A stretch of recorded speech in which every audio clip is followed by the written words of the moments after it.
So thank you so much for joining us this morning. For those of you who don't know, my name is Kayleen Harrington and I've recently joined the Norfolk Chamber of Commerce as their event manager, so looking after their full event offering. So I really hope you've been enjoying the virtual events that we've been putting on.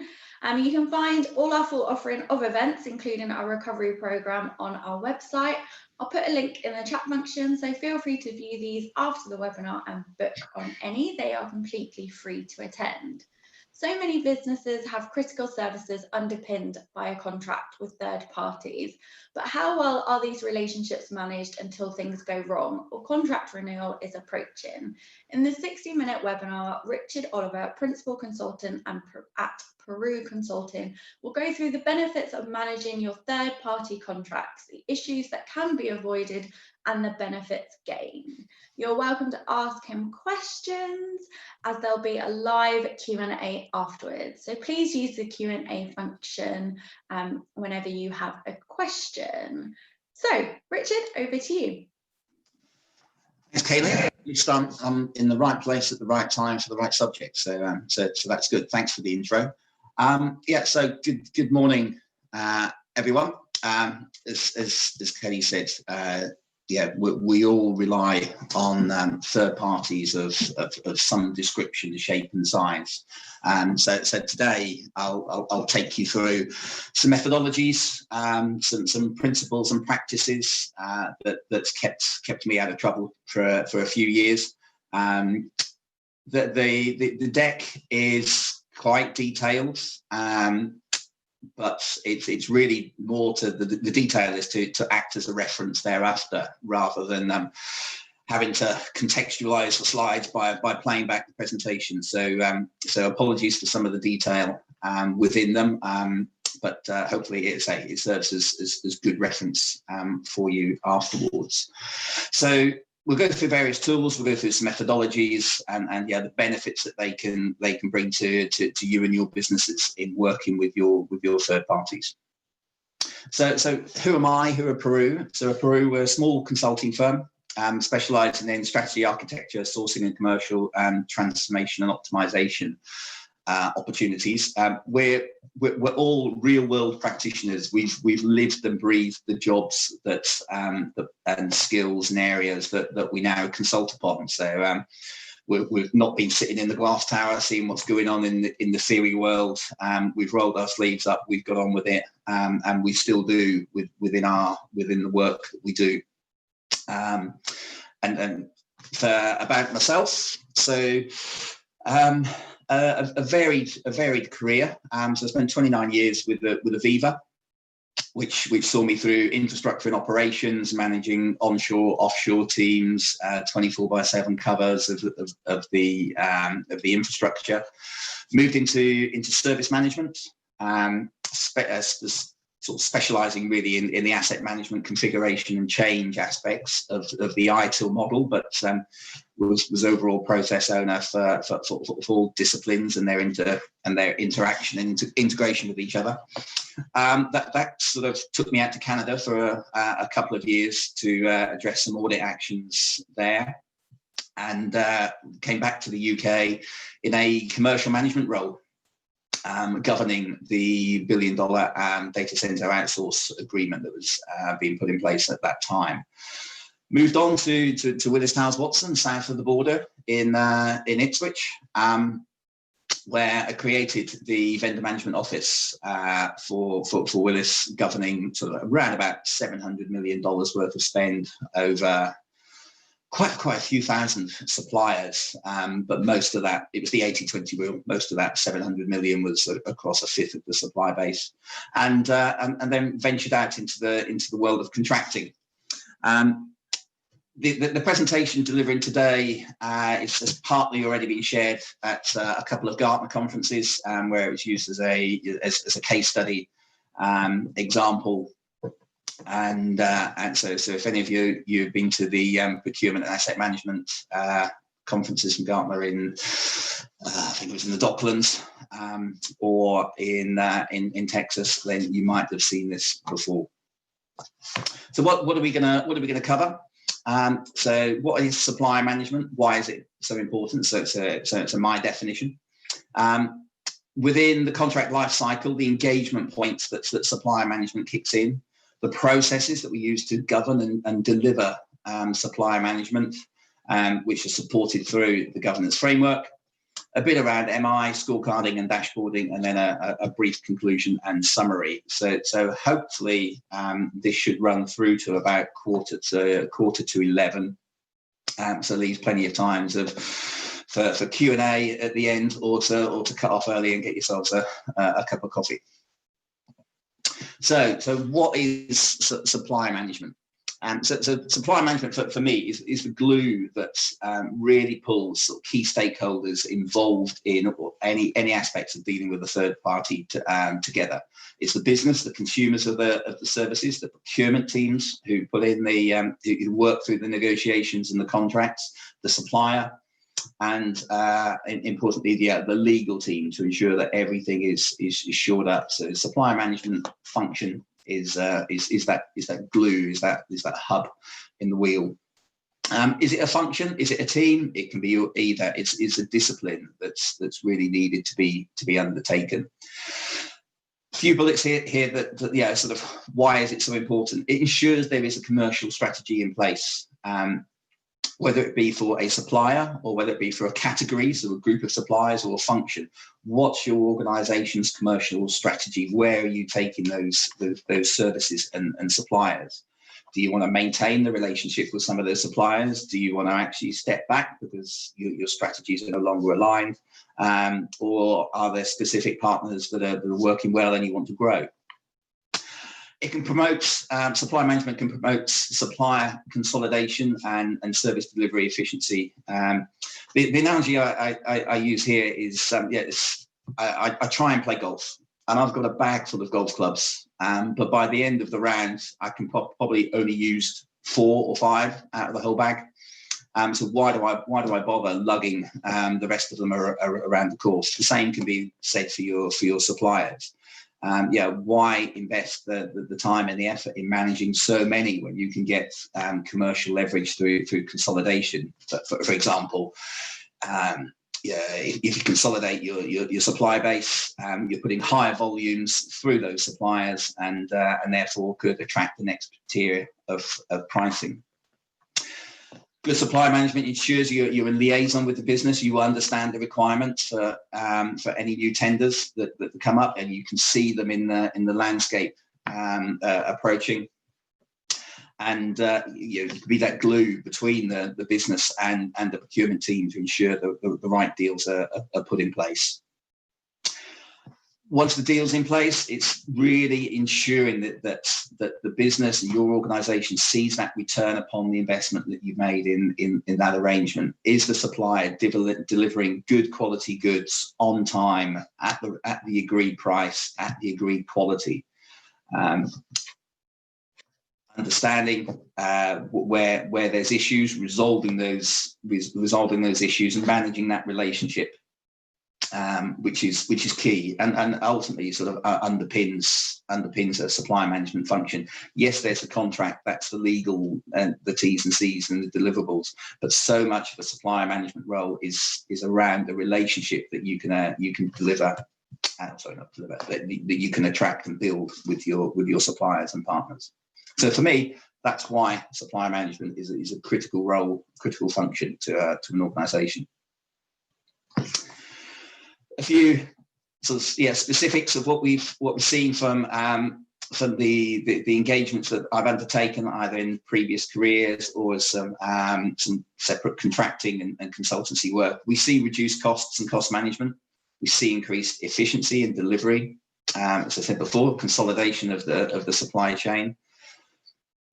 The assured delivery of service and partners is really key. The business units and the business customers just want to be able to sort of focus on their support with the external customer base. They don't want to have to worry about is the supply going to deliver on time? Is it going to be the right quality? That's a worry they shouldn't need to burden themselves with. And with supply management, we see that eradicated or certainly reduced. drive continual improvements in the operation.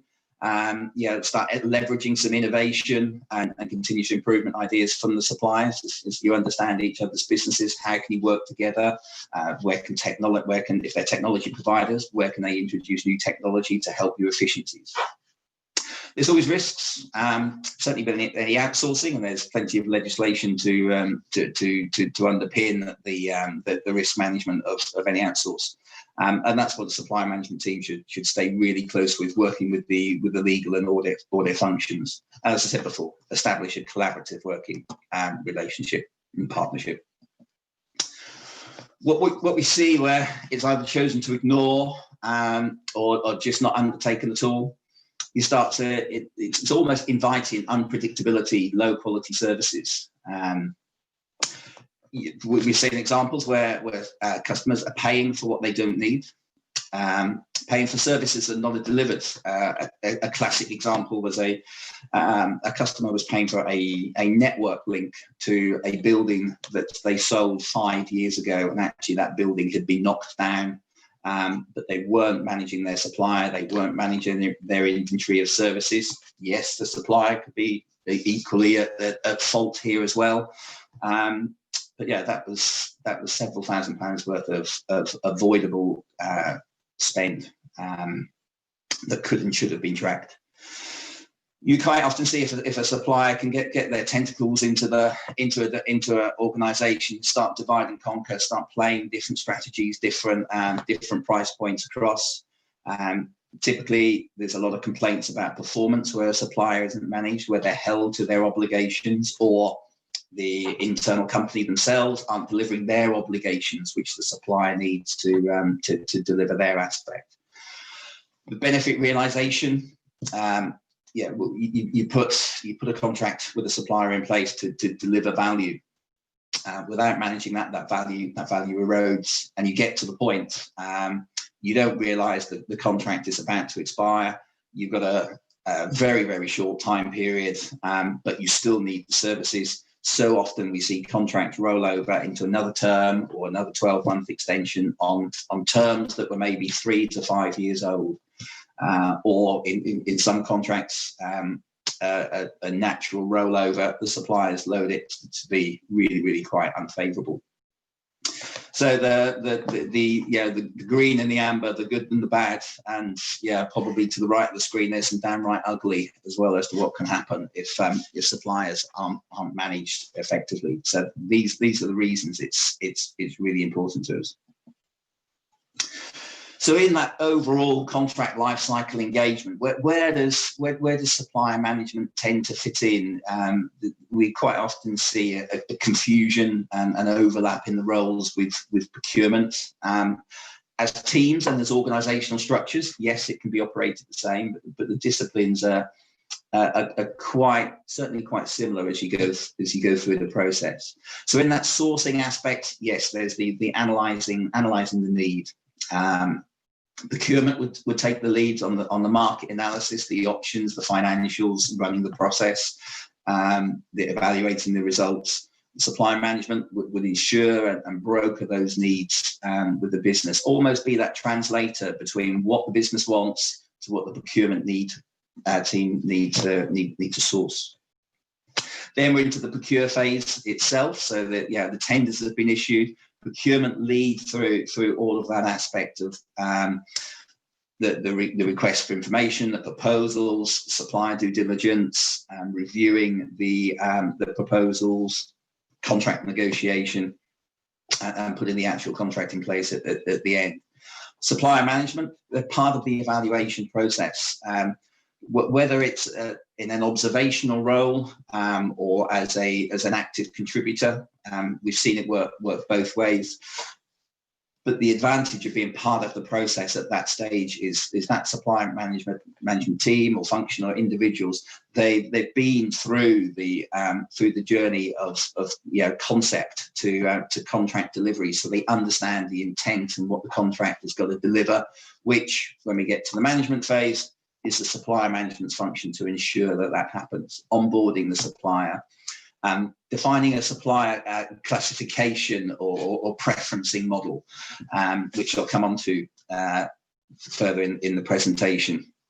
Understanding the stakeholders, managing those, putting the methods in place to measure the performance, the relationships, the risk, and if it comes to the end of a contract not being renewed, to offboard the supplier and ensure that there's a clean break.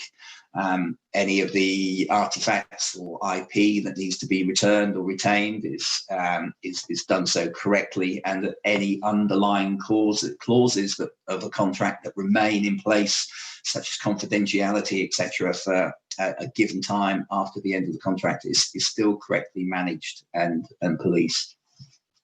So I guess, in summary, procurement and supplier management, they have their very, very distinct roles at the beginning of the sourcing process and the managing the contract once it's in place, and a really sort of a blended partnership during that procure phase. So into the processes, and this is where the slides get a little bit detailed. So the process from my experience and our experience focuses around 4 key areas: the data that you hold around your supplier in order to manage them, the governance, disciplines and frameworks that you put around the relationship, the classification that you put around the relationships, so the preferencing model, understanding the impact that supplier and the services they has on your business. And with anything, what are the security implications? Is there GDPR? If data's being hosted, where's it being hosted? Does the supplier have access to your network to deliver their aspects? So it can go from just what do they do with your data to how they access your corporate network. So we're going to these 4 areas in detail in the next few slides. We'll start with the security. So security, we tend to take a separate review. Most security teams will have their own checklist, external supplier, vendor process that they take them through. For me, supplier management tend to operate a high level, almost triage process, just to understand to what extent, if at all, the supplier accesses your corporate network, what access the supplier has to any of yours or your customers' data, and ensure that that's governed and all the right agreements are in place to support that. And also, if the supplier plays any part in the development and testing aspect around the systems or applications and activities, really, they're then right at the hub of developing your IP, your products and services out to the customers. How much do you want to share with the supplier? If you do, how do you want to protect that and protect the IP that you might be developing? Also, some of the test areas might be the sort of the playpens. So some of the security around them is a little more open to allow things to break and fail and be fixed and tested. So again, it's understanding the implications of that. So out of this process, we have a security assessment, which gives a simple high, medium, low, or critical categorization of the security impact of the supplier to your organization, which we play in to the preferencing model or classification model later as we go through these the wheel here of the process. Data. What information we need to hold around the supplier data. So without any surprise, a copy of the contract and all the approved changes, so understanding what the current terms and conditions are. What are the key contract dates and milestones? When can price reviews be undertaken? When might the supplier hit the organisation with index-linked price changes, so you can work with your business partners when they're in their budgeting process, so they know that they've got to add potentially up to whatever the agreed percentage is within the contract. Understanding the contacts within the business that are key to the delivery of the services and relationships from both the internal perspective and the supplier. So it's building that network and the core elements of the data that's required to deliver the services that's run through. You don't necessarily, as in supply management, need to know the technicalities of what is actually being delivered, but just the basic services. When are they due? What are the price points? What are the key milestones? What are the levers that are within the contract? If there's minimum volume levels, maximum volume levels, if either of those are exceeded, you go above or below, what are the implications? What does it trigger? That then forms the MI that you need to track behind the scenes to be close to those points. Classification or preferencing model. We look to go through any supply management team or any contract or relationship through a classification process. Time is precious, and you want to spend the time that you have for vendor management, contract management, supplier management, whichever the definition fits your organisation. You want to invest that time in the right place with the best benefit to the business. So the way that we identify those focus areas is through this classification spread preferencing exercise that looks at the risks that supplier, or it could be done on a per contract basis, brings to either the organisation or addresses for the organisation, the value and the dependency within those businesses. So taking each of those core components in turn will drive out a classification ratings that can, some just use some organizations just prefer tier 1, 2 or 3. Some go for maybe something a bit more descriptive or such as strategic, principle or commodity. So commodity tier 3's definition there, we tend to look at this as high volume, low risk purchasing. So it could be your desktop and laptop supplier. You've got a specification, it's set within the contract, and you're just drawing off. Whereas your strategic might be your e-commerce platform, your online portal, the data center operations, and the principals are. The principal suppliers, tier 2s, are somewhere in between. So what are the risks that were first assessed as part of this classification process? So is the supplier subject to any regulatory compliance and spending a lot of my time in the financial sector? That really hits home. Whether it be the financial the FCA, whether it be through some of the control measures within the Bank of England, along with a plethora that goes with it. So it's important to understand the regulatory compliance that your organisation operates within that needs to pass through to your suppliers and partners. What's the term of the relationship? And you might think, well, what does that really matter?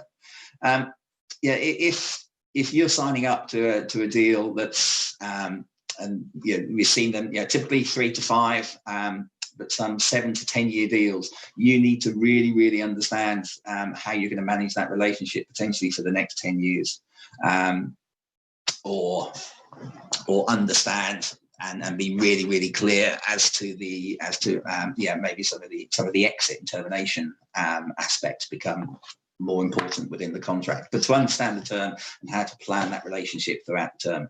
And then part of the risk is also that link back to the security assessment that we mentioned in the previous slide.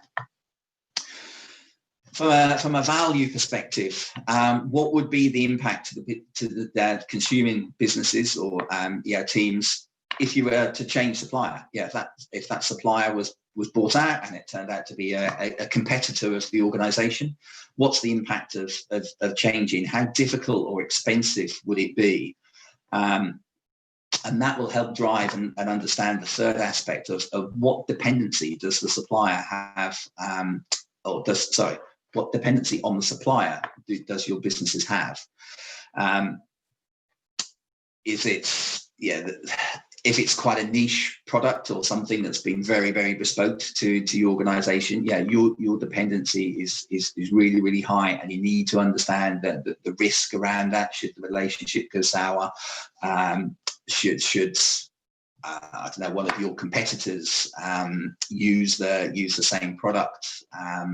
That you need to understand some of the commercial impacts of that. So it's really, really key to understand the value that the supplier or the contract delivers back into your organization. And then from the business aspect, is it a business critical service? Can your business survive without it? With the relationship with that supplier, is it something that you would envisage would grow over the time? If it's new, you might just want to maintain for a 12 to 18 months, or actually is it the end, coming to the end of a contract, and you want to disinvest and end the relationship? And then finally, from the business spread the business aspect is how wide, and it's linked to the criticality aspect as well, I guess. How widely used are the products or services from that supplier or through that contract? Do they impact just one part of the business? Do they impact multiple aspects, or is it like a payroll system, or a P2P purchase order input and an invoicing system that impacts all lines of business?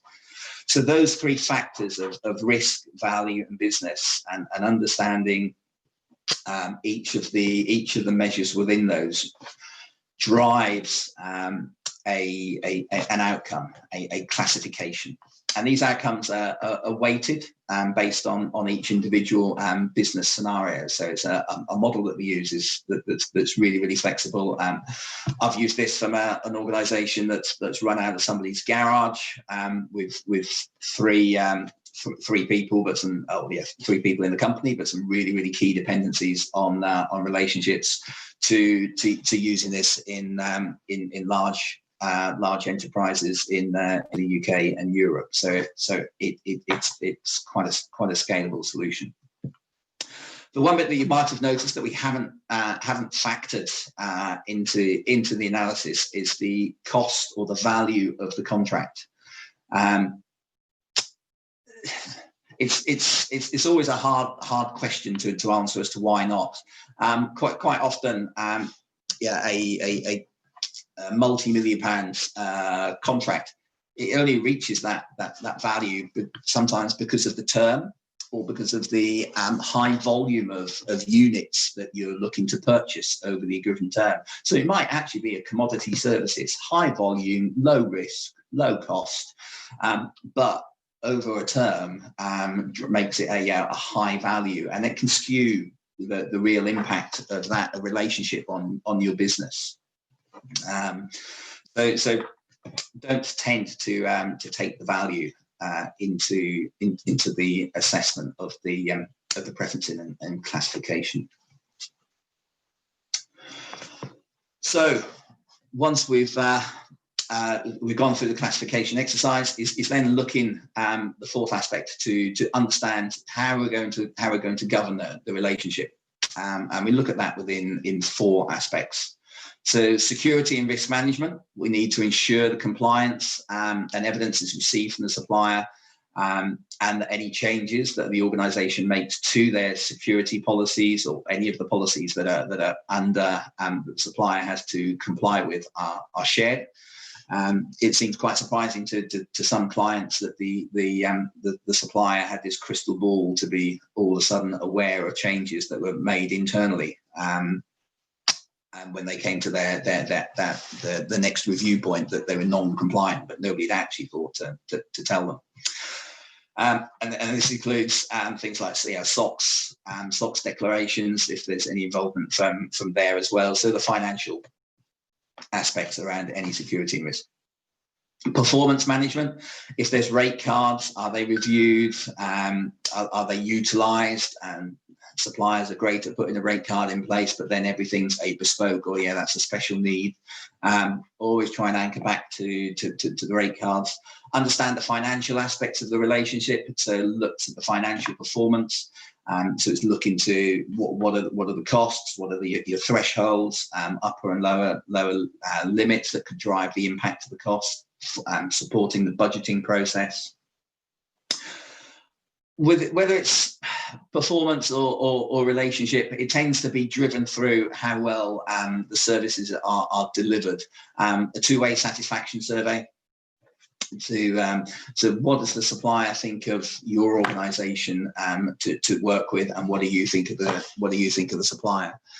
It tends to be initiated by the customer, and as I say, a lot of it is driven through the performance and how that supplier is delivering their services. And then track and monitor performance through scorecards, dashboards, etc. That MI, the reporting behind it. So you're really on top of understanding SLAs that are hit, volumes that are being pushed through, invoices that are becoming outstanding that could incur penalties if not settled within terms. Moving into the relationship management, so agree and understanding supplier management roles in statements of work. So you have the main contract in place. There might be other additional pieces of work or statement of works that draw down from that main agreement. Does your organisation want the supplier management team to just have sight of those and be aware of them, or actually, and preferably be part of the approval process? So not necessarily challenging the work that needs to be done, but are the rates that are being quoted, is it being drawn down against the intent and the details of the overarching contracts? Supplier visits, maybe not quite so pertinent in the current climate. But quite often, to see how your products and services are being delivered from the suppliers premises can be really, really beneficial to be able to picture both sides of the arrangement. And it helps build up that relationship. And then furthermore, through governing the frequency and application of the governance reviews and the data, the actions that are within it. Yeah, the last thing you want to get is the governance for governance sake, because everybody switches off, they stop turning up, it becomes very mechanical. You need to ensure that the right data is reviewed at the right frequency to drive the right discussions, business decisions, and the ability to identify and address issues before they become problems, before they become disputes. And then there's an element of the service and contractual governance. So maintaining the relationship strategy status, so continually reviewing through the other areas of the governance process, where do you want to take this relationship? Is it working? Is it delivering or not? Going through the contract, understanding the contract milestones, the calendar checkpoints, and repeating the classification process, maybe on an annual basis at least, just to understand that impact. But also, if there's any significant change in the relationship, so a new service is brought on board through that supplier, or a major service has come to a natural end and it's ceased. I guess what it is, it is a wheel. It is a cyclical process that you need to keep going throughout the term. So I say, the team, understanding the key stakeholders. A very simple diagram. It's from an example previously used, but obviously the functions are flexible, but it's really important to understand who are the key stakeholders in the relationship from both your side, the customer side, and if you're a supplier on the call, the supplier side. So who are the points of contact? So the primary, a secondary, really just to create this virtual team that's if you want to drill down to any specific issues, problems, the delivery mechanisms, and some lower level operational service reviews, that you can bring in just the right people who will have that focus. And you don't have one huge board that covers all of these activities once a quarter, and once you've gone past the strategy and architecture bit, that guy's going to switch off. He's going to be checking he or she's going to be checking their emails, and you lose that focus. So to understand your virtual team and maintain that throughout the term is really, really key. Right people on board and who to speak to at the right time. The artifacts, the documents that are key to a successful supplier management team. So a half a dozen, hopefully fairly obvious, but not too onerous to maintain. Certainly if you've been, the supply management function has been involved in the life cycle from the point of procurement. So a contract summary, just really understand the key parts, key aspects of the contract that can be shared with the businesses or whoever, so at least they understand the construct and how it's going to operate, but without having to read through the contract itself, so they can understand the delivery. And such a summary is often drafted by the supplier management function at the end of the negotiation stage in partnership with procurement, saying, so this is the deal that we've got to, does this match the needs, this is how it's going to operate, are we in a process to sign off and move on. The contract handbook, a little bit more detailed than the summary. It's the operation, how is it going to work, what reports are due when, what meetings are held at what frequency, with which attendees, probably by role title rather than name, the quorate for those reviews. The obligations tracker, throughout the course of the contract, there'll be the default obligations to deliver laptops or PCs built to a certain specification, or an availability of a cloud service to host your data. There will be other milestones throughout it, such as SOX reports, or the delivery of any GDPR statements, and that's often then supported through with the contract calendar. So what are the key calendarized events that are taking place over the term? So I said previously, when can you benchmark or undertake price reviews? When might there be RPI increases? When's the termination due? And you can then, or the contract's sort of expiry or termination due, and you work back from there to understand the actions that you need to take to consider, do we renew? Do we go out for tender? And also within it, understand the supplier's key financial milestones as well. If you want to get a good deal, as much as supplier will try and sell hard possibly at a quarter end, that's also the option for you to leverage some commercial influence. The security assessment, as we already said, undertake and maintain to understand the implications on your business, and as per the previous slide, the supplier relationship map. Those 6 artifacts will give you all of the information and all of the framework and governance to run and the contract, support the business, and invoke the partnerships with the supporting teams as necessary throughout its relationship. This is the worst slide of the deck. I do apologise. It's messy. You don't need to have a huge contract management tool. We've run this from spreadsheets to framework tools. But what this is good at identifying is where we've tiered the customer, tiered the supplier or the contract through the classification process. This is how we then apply the governance measures from the purple text a few slides ago. So for a tier 1, for instance, you might have a monthly service review, but for the tier 2s, it will be every 6 months, and for tier 3s, once a year. Execs might not even want to meet a tier 3 supplier or there's either the statements of work or the purchase orders, say high volume, low risk. They'll need to be in place, but CMO wouldn't need to be involved, or the supplier management function. So what this shows is how you understand the mandatory items. So you always want to classify, have copies of contracts, have a relationship strategy. You need to understand and have copies of some of the core policies that yours and the supplier's businesses need to operate within, both for legislation plus for reputational. Prevent reputational brand damage as well. But then how to keep governance relevant, as I was saying earlier, the frequencies that you would propose based on the classification, or even some of the actual items might be optional. So you say it gives you that ability to have a consistent framework for a tier 1, tier 2, tier 3 strategic, principal or commodity supplier. So you're treating everybody the same way.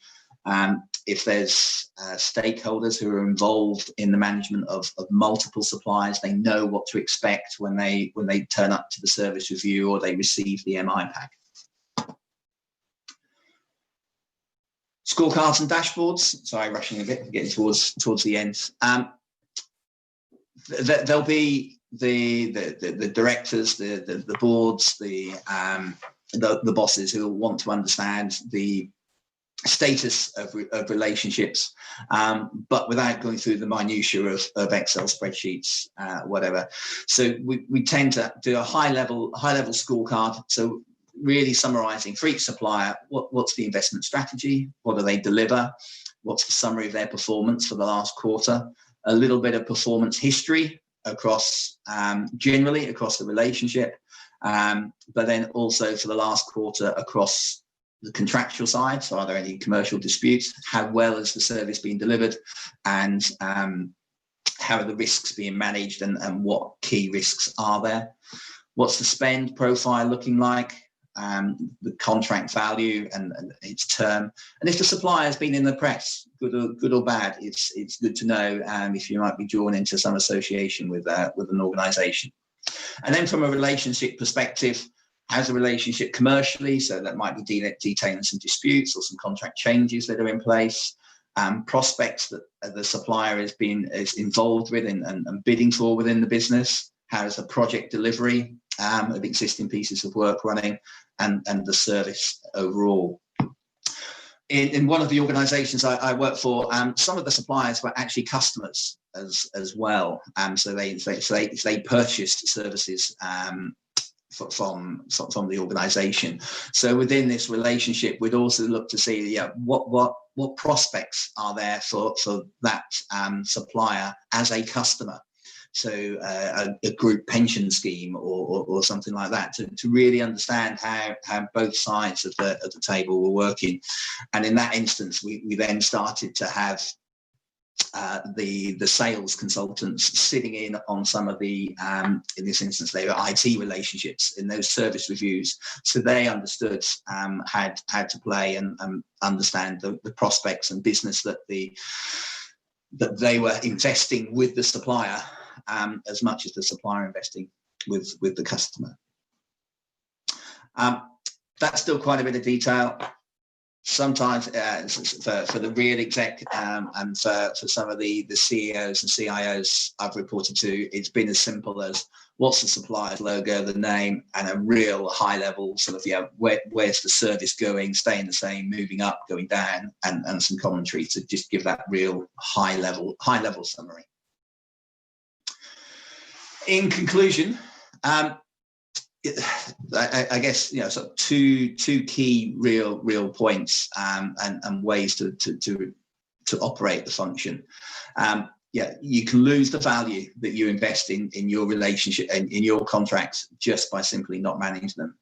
So it's critical that governance isn't seen as an overhead, but it is valued as a critical function to ensure you get the best out of the relationship between the customer and the supplier, whilst remaining compliant.